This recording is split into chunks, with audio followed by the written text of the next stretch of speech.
Olá, você acompanha agora notícias do Brasil e do mundo. Nós começamos falando de um assunto que é de interesse nacional. A Receita Federal publicou quais as regras para a declaração do imposto de renda deste ano. Aliás, a apresentação da declaração já começa segunda-feira, depois de amanhã, dia 1º de março, e vai até o dia 30 de abril. São esperadas 32 milhões de declarações. Já tem muito contribuinte se preparando para fazer a declaração do imposto de renda. A gente procura fazer no primeiro trimestre, até porque mesmo parcelando, você consegue diluir mais se você faz desde o início. Eu sempre deixei mais para o final. É um mau costume que a gente tem, acho que até por ter tanta coisa como prioridade para fazer no dia a dia e deixar sempre para a última hora mesmo. Eu tenho uma pessoa que anualmente faz todo esse trabalho, pede os documentos, recebe uma quantia razoável e salva a minha vida. Geralmente declara no comecinho, deixa mais para o final? Não, no começo, porque o final pode acontecer alguma coisa. Então a gente se organiza para ser no começo. Estou preparado que eu sou contador, né? Agora... Salva a pele de muita gente. Salva. Agora as pessoas não estão preparadas não, viu? Agora logo que sai dia 1º de março, já faço algumas, depois vem os retardatários, né? E o seu? O meu lá pelo dia 15 já está entregue, com certeza. Neste ano não há correção na tabela e os valores serão os mesmos do ano passado. Devem ser declarados os rendimentos dos contribuintes que arrecadaram mais de R$ 28.559,70 de renda tributável em 2020. Estão isentos aqueles que oferiram renda abaixo de R$ 22.847. Então é importante observar que muitos pensam que acima de 28.500 você é obrigado a declarar e abaixo não. E não é exatamente esse valor, é só abaixo de 22.847. A principal mudança em relação aos anos anteriores é a obrigatoriedade de declaração do auxílio emergencial para quem recebeu em todo o ano passado mais que R$ 22.847,76, somando o valor do benefício. Se no somatório deu 22.000 até 22.800, não vai precisar declarar. O prazo para a declaração do imposto de renda vai começar na próxima semana e deve se estender até o fim de abril. Quem fizer a declaração primeiro tem chances de receber a restituição mais cedo. E ainda dá tempo de corrigir qualquer informação que esteja errada. Caso você erre em alguma questão, caso você esqueça algum requisito, você vai conseguir fazer com mais tranquilidade a retificação desses erros. Então, caso alguma coisa dê errado, se você perceber que chegou a data de você receber os valores restituídos e você não recebeu, é importante ficar atento, porque isso é um indicativo de que algo estava errado e é importante o contribuinte se informar e ir atrás disso. Assim como no ano passado, as restituições serão pagas em 5 lotes e não em 7. O primeiro lote de restituição do imposto de renda será liberado em maio. Os outros 4 lotes de restituição serão pagos em junho, julho, agosto e o último em setembro. Quem não fizer a declaração, o que acontece? Quem não fizer a declaração está sujeito ao pagamento de uma multa de R$ 165,74, podendo chegar a 20% do valor do imposto. Essa multa diz respeito ao atraso ou ausência, tá? Essa multa ela não diz respeito à sonegação, ela diz respeito ao mero atraso ou ausência. E fazendo uma atualização do aumento da conta de luz, segundo a Agência Nacional de Energia Elétrica, o valor pode ser o maior desde 2018. No momento, a estimativa da agência é que o aumento fique em cerca de 13% em 2021, mas o percentual cairia para 8% com a devolução aos consumidores de uma parte dos 50 bilhões de reais cobrados a mais nas contas nos últimos anos. Mesmo assim, o aumento de 8% continuaria sendo o maior desde 2018, quando a alta média das tarifas foi de 15%. Esse forte reajuste nas contas de luz viria num momento em que o país ainda sofre com os reflexos da pandemia de Covid-19 na economia. E vários fatores contribuem para essa elevação das contas. De acordo com a ANEEL, eles vão do maior uso de termoelétricas até o câmbio. Segundo André Peptoni, diretor-geral da ANEEL, estudos já estão sendo feitos para que as medidas adicionais aliviem a pressão sobre as tarifas de energia.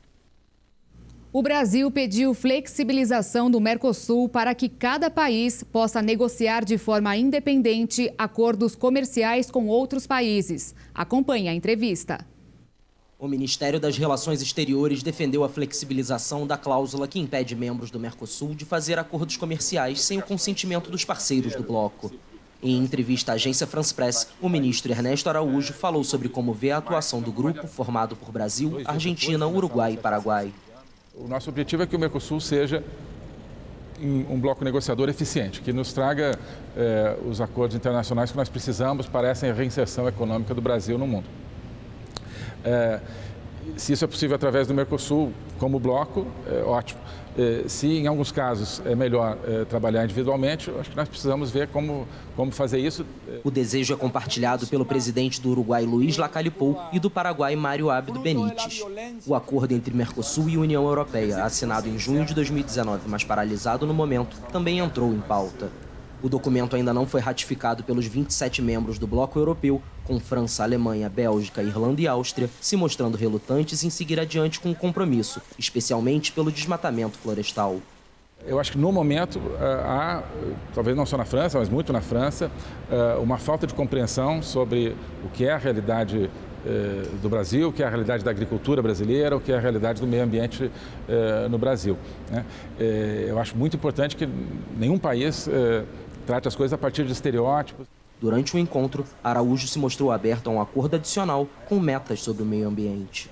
Estamos prontos a isso. Sobretudo, acho que é muito importante desmistificar essa ideia de que o acordo Mercosul-União Europeia contribuiria para a destruição da Amazônia. De forma nenhuma, isso não é o caso, e estamos prontos a mostrar que não é o caso. O ministro lembrou ainda que o Brasil já fez sacrifícios em nome do acordo com a União Europeia. Ele citou o caso do setor de vinhos, de enorme interesse da França e outros países europeus. Realistas em relação ao Mercosul, claro, um belo projeto, mas ele precisa atender Nesta época de pandemia, os robôs têm sido bem úteis quando o assunto é limpar e higienizar os ambientes. Mas um robô em especial faz muito além disso. Em um hospital de Munique, na Alemanha, Franzi também tem a função de animar pacientes e funcionários. Olha só. Franzi faz um trabalho impecável ao limpar o chão. Mas em plena pandemia de coronavírus, este robô falante encontrou outra função: arrancar um sorriso dos pacientes e dos profissionais de saúde. Pode se afastar, por favor? Tenho que limpar. Ela agradece em alemão quem a deixa finalizar a limpeza. E para os que não atendem o pedido, Franzi insiste com voz mais determinada. Você tem que sair, quero limpar. E se isso não for o suficiente, o robô derrama algumas lágrimas digitais de seus olhos, representados por 2 LEDs que mudam de cor. Segundo a chefe de manutenção da clínica, Franzi distrai os pacientes que ficam isolados dos familiares por causa do coronavírus. Ela traz muita diversão e alegria aqui. Funcionários e pacientes ficam encantados. Quando falamos com Franzi, isso nos relaxa um pouco em nosso dia a dia. Criada em uma empresa de Singapura, Franzi era chamada Ela e falava inglês antes de chegar a Munique no início do ano. Após um período de testes de várias semanas, o hospital adotou o robô, apesar dos custos de 40 mil euros. E a NASA afirmou que até o fim da década de 2030 é possível levar astronautas para Marte. Foram 7 meses de viagem e a NASA comemorou o pouso do rover Perseverance em Marte. O administrador em exercício da NASA fez uma previsão sobre quando será possível levar seres humanos a Marte. Talvez até a década de 2030 possamos começar a sair do sistema Terra-Lua e pousar astronautas em Marte. O robô levou um pequeno helicóptero. O desafio é fazê-lo voar em um ambiente com densidade equivalente a 1% da atmosfera terrestre. Marte já teve ao mesmo tempo os ingredientes da vida: a água, compostos orgânicos e um clima favorável. Nas amostras que o Perseverance vai coletar, os cientistas esperam encontrar fósseis de bactérias ou outros micróbios, vestígios de vida antiga no planeta. Falando em Marte, foi divulgado o primeiro vídeo do robô no planeta, fazendo um pouso arriscado. Este é o som de Marte.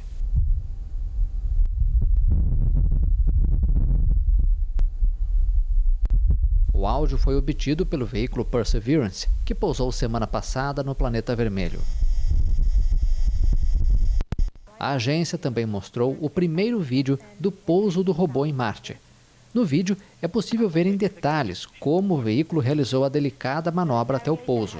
O momento em que o paraquedas abre para a redução de velocidade na atmosfera marciana, o escudo térmico se separando do módulo onde está o robô. Alguns minutos depois, as imagens mostram os retrofoguetes sendo acionados. Cabos são lançados e, por meio deles, o Perseverance desce lentamente até o solo de Marte. Tango Delta.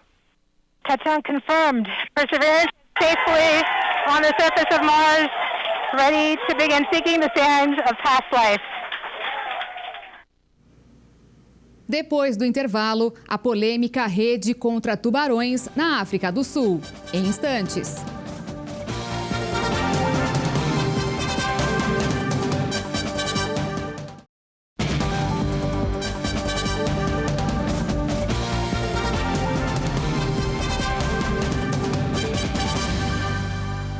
Na África do Sul, para proteger os banhistas em um dos principais destinos do turismo litorâneo, as autoridades implementaram um polêmico sistema de rede contra tubarões que gerou críticas de ambientalistas. É realmente para dar segurança aos banhistas ou é a razão da diminuição no número de espécies desses tubarões? Uma última respiração para encher os pulmões antes de entrar no Oceano Índico. É hora de mergulhar com os tubarões. Os tubarões galha preta são comuns ao longo de Aliwal Shoal, uma área marinha protegida na costa leste da África do Sul. Para alguns do grupo, este é o primeiro encontro com o predador. Foi uma experiência incrível, são animais realmente majestosos debaixo d'água e simplesmente mergulhar com esses peixes e vê-los no habitat natural é incrível. Nadar ao lado de tubarões é a especialidade de Gary Snodgrass, mas por vários anos o proprietário deste centro de mergulho viu o número e a diversidade de animais diminuir. Alguns dos maiores predadores desapareceram quase completamente. Costumávamos chamar de mergulho do tubarão-tigre, mas tivemos que mudar o nome porque não podemos chamar dessa forma. Raramente vemos essa espécie. Nos últimos anos, o número desses tubarões diminuiu de forma dramática, infelizmente. As redes de tubarão podem ser um dos motivos para essa diminuição de animais. A estrutura fica apenas a algumas centenas de metros da costa e tem 212 metros de comprimento e 6 de largura. Este sistema não mantém os tubarões longe das praias, porque eles podem simplesmente passar por baixo ou ao redor das redes. As redes são basicamente cortinas da morte. São um sistema passivo que foi colocado na água e qualquer coisa que coloque a cabeça nessa rede morre. É assim que a rede funciona. Na verdade, as redes têm um objetivo final: pegar tubarões. O dispositivo é da década de 1950, quando uma série de ataques fatais causou pânico entre os banhistas da região. Hoje, o Conselho dos Tubarões da província administra mais de 37 praias ao longo de 300 quilômetros de costa. Não houve ataques fatais desde que as redes foram instaladas, mas o sistema é criticado também pelo impacto em outras espécies. Na tentativa de reduzir a captura acidental de animais inofensivos, nos últimos 15 anos reduzimos cerca de 15 quilômetros de rede e o substituímos por 117 linhas de tambor. Essas são simplesmente anzóis com isca suspensos sob um tambor. O uso de linhas de tambor pode ser mais direcionado, mas é igualmente mortal. De acordo com dados oficiais, pelo menos 400 tubarões são mortos na África do Sul a cada ano, incluindo cerca de 50 espécies protegidas, como tubarões brancos e tubarões martelos. Para Jean Harry, chefe do grupo de preservação marinha Wild Oceans, matar tubarões para proteger os banhistas é um pensamento ultrapassado. Ter as redes lá e saber que elas realmente não impedem que grandes tubarões venham às praias dá às pessoas uma falsa segurança. Também sinaliza para as pessoas que tubarões são perigosos e que elas devem ser protegidas, quando na verdade precisamos mudar a opinião das pessoas. As redes não vão desaparecer tão cedo, especialmente porque a região atrai mais de 6 milhões de visitantes a cada ano. Apesar da reputação, os tubarões desempenham um papel fundamental na cadeia alimentar e na biodiversidade do oceano. Mas diante da realidade econômica do turismo, os tubarões dificilmente vão perder a imagem de vilão do mar. Um alerta na Índia. A sinomose, doença que afeta os cachorros, tem ameaçado a população de leões asiáticos no país. O surto foi observado na floresta Gir, que fica no estado de Gujarat. Detectamos a doença em uma pequena área de 25 quilômetros quadrados. Observamos que o número de mortes lá é maior. Então, em primeiro lugar, rastreamos toda a região onde quer que haja leão. Autoridades locais vacinaram vários leões em cativeiro e outros que estavam sob observação. Pelo menos no momento, eles garantem que a sinomose está controlada sem novos casos. Os leões asiáticos se diferenciam dos africanos pela juba, que é mais rala, e por serem ligeiramente menores. Em 2017, o número de indivíduos soltos na natureza era de aproximadamente 650 animais. Olha que ótima notícia! 10 orangotangos foram reintroduzidos ao habitat natural na ilha de Bornéu, na Indonésia.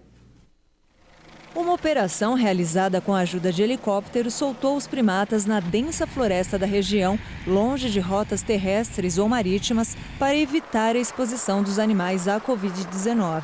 Antes de serem transportados pelas aeronaves, os orangotangos foram sedados. We guarantee that all staff Garantimos que todos os funcionários e orangotangos que saíram dos nossos centros de reabilitação estão livres de Covid ou outras doenças. Fizemos muitos testes. Os orangotangos partilham 97% do DNA humano. Por essa semelhança, os especialistas acreditam na possibilidade de infecção pelo novo coronavírus. Apesar da pandemia, a caça ilegal e destruição do habitat natural são as maiores ameaças para a preservação da espécie. A gente encerra essa edição com outra ótima notícia de primatas. O Zoológico de Berlim, na Alemanha, deu as boas-vindas a um novo hóspede, um bebê gorila que nasceu na semana passada. Foi o primeiro nascimento da espécie no zoológico em 16 anos. Agora, o San Diego Zoo Safari Park tem um novo morador. De acordo com o zoológico, o recém-nascido ainda não recebeu um nome porque seu gênero não foi determinado. Isso porque a mamãe tem sido muito protetora e os veterinários não conseguem chegar perto para saber o sexo. Por ter nascido nesta época de pandemia, não só os veterinários, como também os tratadores, não vão se aproximar do pequeno primata por enquanto. Em janeiro, 8 gorilas teriam contraído Covid-19 de um tratador humano, depois que um dos animais testou positivo, marcando a primeira transmissão conhecida do vírus para macacos. As casas internas do Zoológico de Berlim estão atualmente fechadas para visitantes devido às restrições do coronavírus. E o ambiente atual, mais silencioso, é exatamente o que o pequeno gorila precisa, de acordo com seus tratadores, que elogiaram ambos os pais de primeira viagem, a Bibi, de 24 anos, e Sengo, de 16. Eu fico por aqui. Mais informações ao longo da nossa programação. Para rever alguma reportagem, é só acessar o canal Hit Notícias no YouTube. Obrigada pela sua companhia e um ótimo sábado para você.